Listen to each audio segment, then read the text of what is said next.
Heycast. Contenidos en cáncer de mama para profesionales sanitarios.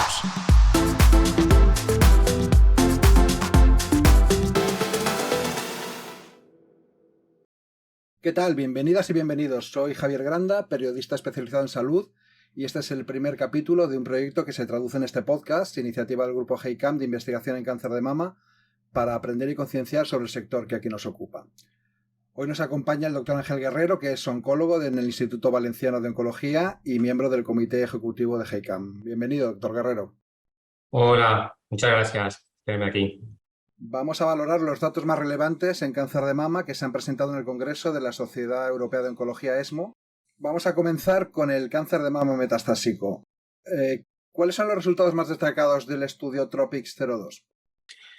Bueno, el estudio TROPICS-02 es un estudio que evalúa un anticuerpo conjugado con quimioterapia, sacituzumab govitecan, en cáncer de mama luminal hormonodependiente avanzado.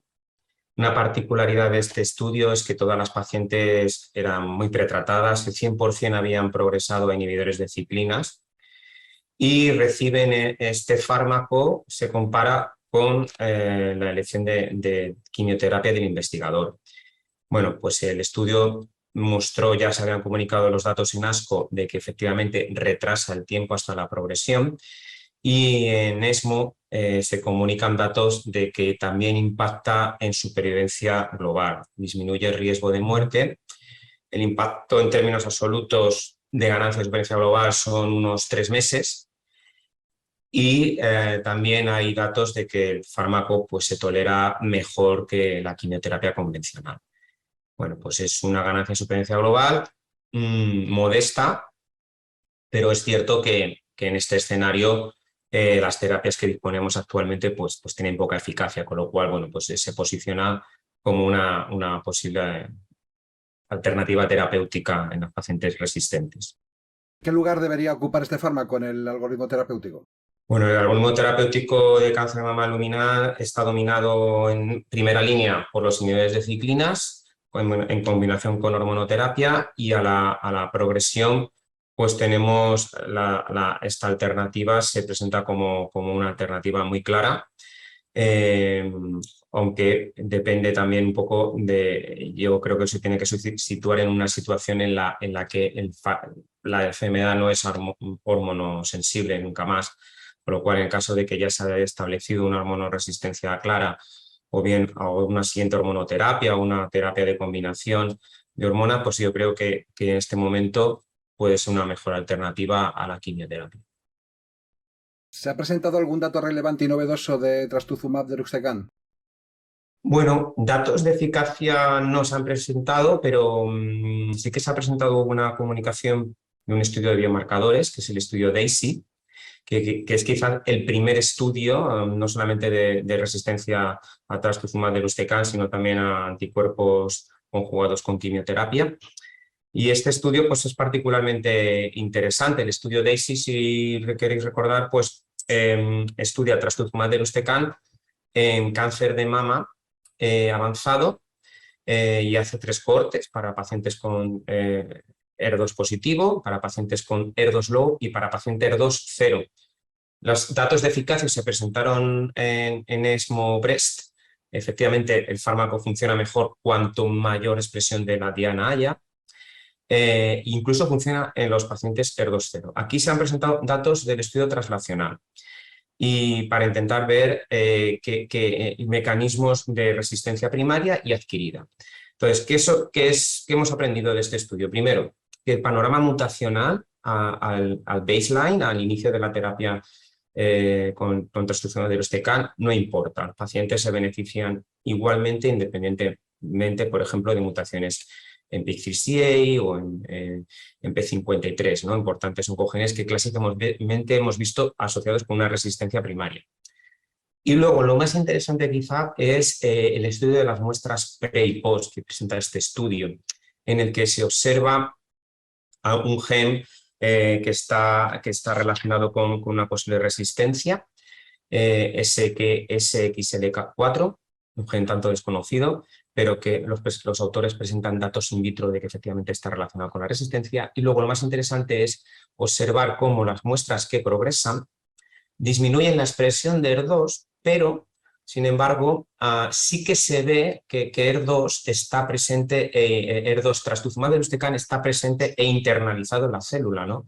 Con lo cual, bueno, el mecanismo de resistencia de que evade la diana en datos preliminares pues podría no ser universal para este fármaco, ¿no? Muy interesante para seguir trabajando en esta línea.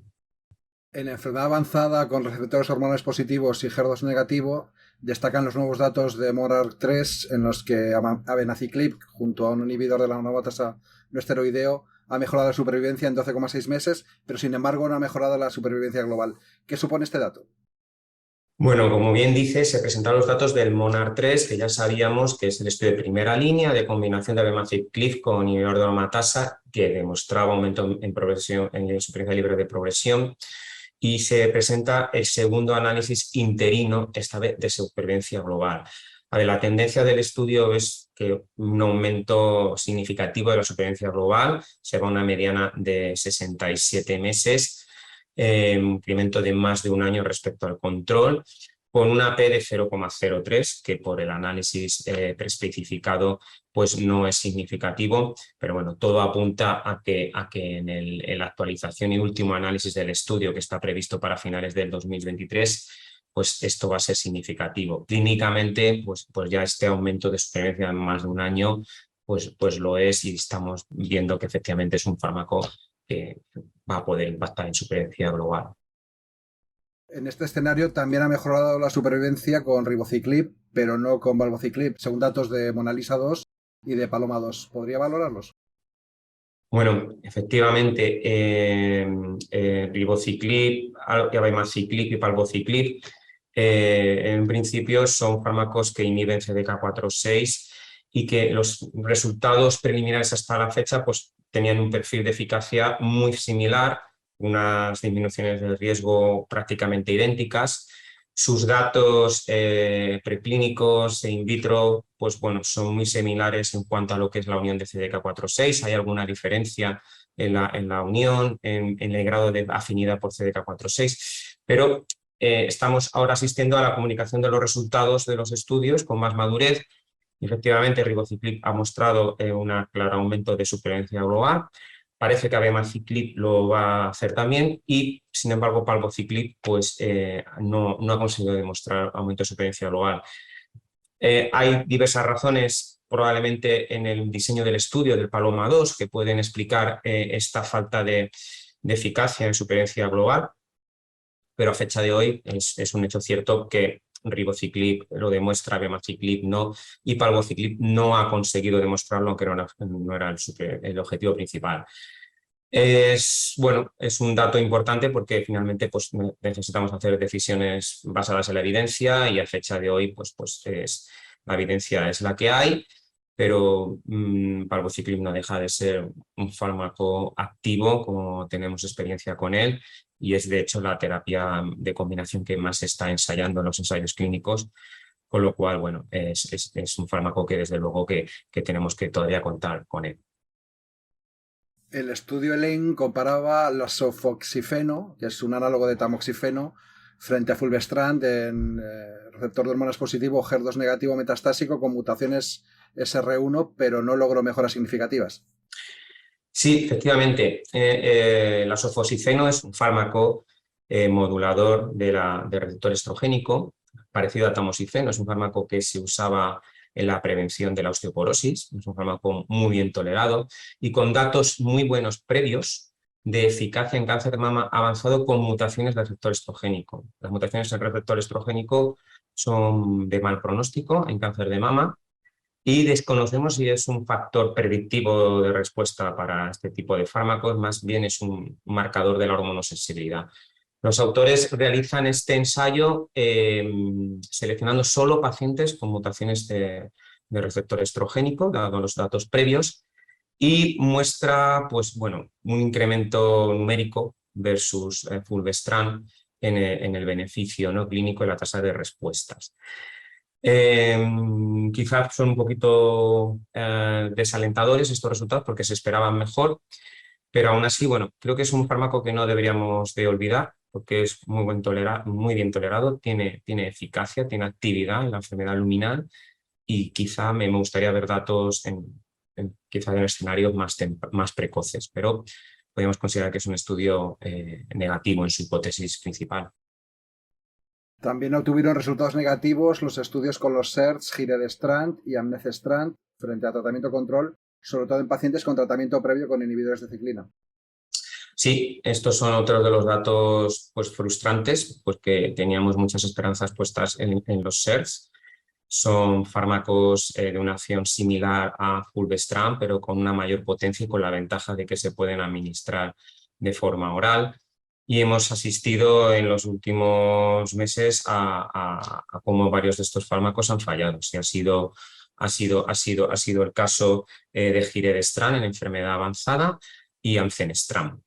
Sí que es verdad que se ve en estos dos estudios, cuando se compara con el tratamiento de elección, una cierta señal de preferencia de acción contra las mutaciones de estrogen receptor.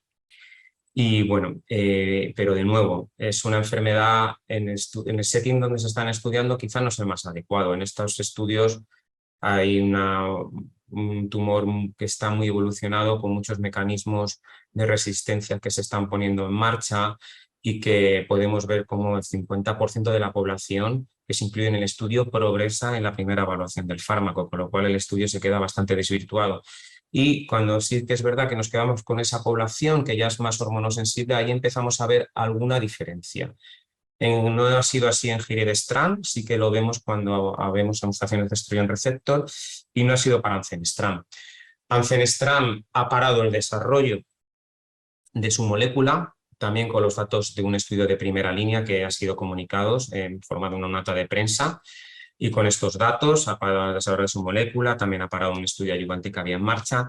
Sin embargo, Giredestrant sí que sigue en marcha este fármaco. El que haya fallado en esta enfermedad tan hormonorefractaria no implica que no tenga actividad en una enfermedad más hormonosensible, y de hecho tiene muy buenos datos en enfermedad en el contexto de neoadyuvancia, con lo cual yo creo que es un fármaco bueno, finalmente yo creo que demostrará probablemente en un setting, un contexto más favorable, pues su eficacia.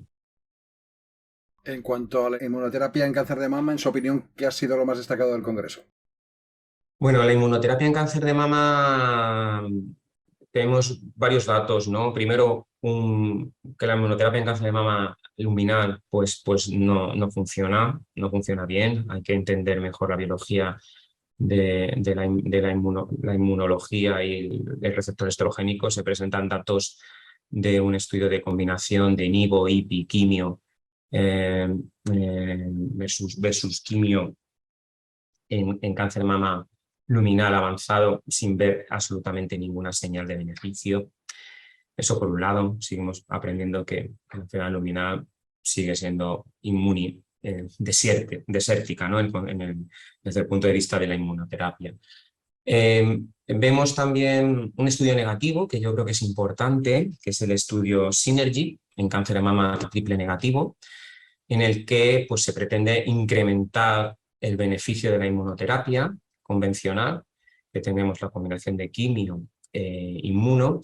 En este caso, los investigadores combinan un fármaco anti-CD73, que es el receptor de la vía de la adenosina. Esta es una vía implicada en la inmunosupresión, con la esperanza de ver un mayor beneficio. El estudio es negativo. Añadir el fármaco, este anticuerpo monoclonal contra CD73 no mejora el beneficio de la quimioterapia e inmunoterapia tradicional. Un estudio negativo, pero importante. Y luego, pues, también se presenta un estudio, prueba de concepto de triple negativo en el contexto neoadyuvante, en el que los pacientes se tratan con nivo, IPI o IPI, y tiene una importante base translacional este estudio. Tras 4 semanas, pues se ve que hay ciertos tumores, aquellos sobre todo que tienen alta expresión de linfocitos T, que de linfocitos, de linfocitos infiltrantes de tumor. Estos tumores se benefician mucho de la inmunoterapia. Hay una erradicación del ctDNA. Hay 2 tumores que tienen una respuesta completa patológica con solo 4 semanas de tratamiento, y que al menos en esta ventana de 4 semanas pues no hay diferencia entre administrar nivo, inmunoterapia o nivo IPI. Bueno, estos tres datos que no van a cambiar la práctica clínica, pero que nos ayuden a entender un poquito mejor la enfermedad. Pasemos al cáncer de mama en estadios iniciales. Se presentaron datos de actualización del ensayo fase 3 Data que no muestra beneficio en extender la terapia hormonal a más de 5 años. ¿Cuál es su valoración? Bueno, se presentan efectivamente los datos de actualización con 11 años de seguimiento de un ensayo randomizado fase 3, que es el DATA, en el que las pacientes, tras haber recibido 2-3 años de tamoxifeno, son aleatorizadas a continuar con 3 años de anastrozol o 6 años de anastrozol, es decir, hacer 5 años de tratamiento o unos 8 o 9 años de tratamiento hormonal. Entonces, bueno, pues en cuanto a supervivencia libre de progresión, hay una ventaja numérica a favor de extender la hormonoterapia y no hay ningún beneficio en supervivencia global. Sin embargo, cuando se baja al análisis de subgrupos, que no están planificados, está claro, pero sí que se ve que aquellas pacientes de mayor riesgo, aquellas pacientes con enfermedad ganglional o con receptor de progesterona negativo, pues sí que hay un beneficio en extender la hormonoterapia adyuvante hasta 8 años, y que también podría impactar en supervivencia global. Este estudio no es un estudio único, hay diversos estudios de prolongación de la hormonoterapia extendida. Y yo creo que viene a sumarse a la evidencia de estos estudios que más o menos nos vienen a decir que la hormonoterapia extendida no es para todas las pacientes. Hay que reservarla para pacientes de alto riesgo, y tenemos herramientas que nos permiten seleccionar a estas pacientes con factores clínicos, y que probablemente la duración del tratamiento pues, se pueda estar situando entre 7 y 8 años de inhibidores de la aromatasa. Y desde luego también pues, hay que hacer que cualquier paciente que lleve 2-3 años de tamoxifeno, pues si es verdaderamente posmenopáusica, este es un punto importante, porque a veces hacemos un relevo hormonal de tamoxifeno a inhibidor pensando que la paciente es posmenopáusica y no lo es. Si es verdaderamente menopáusica, pues al menos completar 5 años más de terapia hormonal para llevar un total de unos 7-8 años de terapia hormonal. Esto es lo que aporta una pieza más a la evidencia de la hormonoterapia extendida en un subgrupo concreto de cáncer de mama luminal de alto riesgo. También se comunicaron datos de los estudios ADAPT y ADAPT Cycle en mujeres premenopáusicas. ¿Qué aportan estos resultados? Bueno, estos resultados aportan datos que no están listos para la práctica clínica, pero muy interesantes, porque yo creo que es una buena estrategia para poder seleccionar pacientes hormonosensibles. Aportan datos de las mujeres premenopáusicas, en las que se combina la firma genómica Oncotype con la respuesta a la hormonoterapia ventana administrada durante 4 semanas. Entonces, las mujeres premenopáusicas se puede ver, aquellas que reciben tamoxifeno tienen una respuesta en el Ki-67 de hasta un 40%, se aumenta más si la terapia hormonal ventana es con supresión de la función ovárica inhibidora de aromatasa, hasta un 70% de respuestas. Y se ve también que el Oncotype, pues aquellas pacientes con un Oncotype elevado tienen menor probabilidad de responder. Y lo más importante es que se hace una selección de la terapia adyuvante en función de la respuesta al Ki-67, de tal manera que aquellas mujeres premenopáusicas con un Oncotype de bajo riesgo y una respuesta a la terapia a la terapia ventana, pues no reciben quimioterapia, y se ha visto ya comunicado anteriormente y ya publicado que efectivamente estas mujeres pues podrían no necesitar quimioterapia, ¿no? Es un subgrupo pequeño que va en contra de lo que hemos visto en los análisis de las mujeres premenopáusicas del Taylor y el Responder, que parece que se benefician igualmente de la quimioterapia, independientemente del recurrent score. pero esta estrategia es distinta porque estamos detectando mujeres con una hormonosensibilidad, con un biomarcador y combinándolo con Oncotype. Yo creo que para mí la señal es un dato más para agregar al valor de la hormonoterapia ventana, y desde aquí me gustaría animar a todos los compañeros que tratan cáncer de mama de testar este biomarcador entre lo que es el diagnóstico y la cirugía, administrando a las mujeres tamoxifeno o inhibidor de aromatasa, porque es un biomarcador importante que creo que merece la pena conocer. ¿Hay algún otro estudio que se haya presentado que considere interesante? Me llamó la atención también el estudio de cáncer de mama triple negativo que expresa receptor androgénico. Este es un tipo de cáncer de mama triple negativo especial porque sabemos que tiene unas vías de activación que se parecen a los tumores luminales, y había datos de que probablemente a lo mejor bloqueando la vía del receptor androgénico podríamos obtener beneficios. Es verdad que ya se había testado anteriormente, pero este es el primer estudio randomizado en el que se compara un fármaco antiandrogénico contra capecitabina en cáncer de mama triple negativo con tinción de receptor androgénico. Y el estudio es negativo, no se testa, no se comprueba la hipótesis de que estos fármacos se puedan beneficiar de un fármaco antiandrogénico, y de hecho la capecitabina pues se comporta bastante bien, y hay datos además que la capecitabina podría funcionar bien, especialmente en este tipo de tumores triple negativo que no son basales, ¿no? Bueno, es un estudio negativo, pero que es informativo para seguir avanzando. En resumen, ¿podría dar un titular sobre los aspectos más destacados en ESMO 22? Pues ESMO 22, desde el punto de vista de cáncer de mama, yo creo que el aspecto más destacado para mí es la señal de que abemaciclib en el MONARCH 3 va a impactar también en supervivencia global. Esto me parece a mí lo más destacado, el posicionamiento de los anticuerpos conjugados con quimioterapia. Y bueno, y que debemos de prestar atención a los estudios negativos, que creo que son claves, porque muchos de estos estudios son iniciados por investigadores, tienen muchísimo mérito y podemos aprender de ellos muchísimo. Muchísimas gracias por acompañarnos, doctor Guerrero, un placer. De nada, un placer mío. Y muchísimas gracias por escucharnos. Hasta luego.